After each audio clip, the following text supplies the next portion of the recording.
નમસ્કાર દર્શક મિત્રો, આપ જોઈ રહ્યા છો એબી ન્યૂઝ ગુજરાતી. તો જોઈએ આજના મહત્વના સમાચારમાં.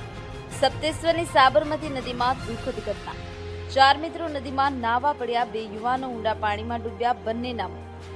સાબરકાંઠા શ્રાવણ માસ દરમિયાન સપ્તેશ્વર મહાદેવના દર્શન માટે આવેલા 4 યુવાનો ત્રિવેણી સંગમ નજીક સાબરમતી નદીમાં નાહવા પડ્યા હતા.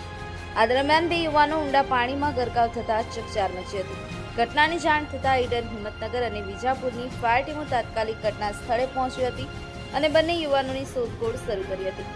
લાંબી શોધખોળ બાદ બંને યુવાનોના મૃતદેહ નદીમાંથી બહાર કાઢવામાં આવ્યા હતા. હાલ બંને મૃતકો કયા વિસ્તારના રહેવાસી છે અને તેની ઓળખ સહિતની વિગતો મેળવવા માટે તપાસ હાથ ધરવામાં આવી રહી છે. શ્રાવણ માસ દરમિયાન સપ્તેશ્વર મહાદેવ ખાતે મોટી સંખ્યામાં શ્રદ્ધાળુઓ આવતા હોવાથી નદીમાં નાહવા જતા લોકો માટે સાવચેતી રાખવાની જરૂરિયાત સામે આવી છે.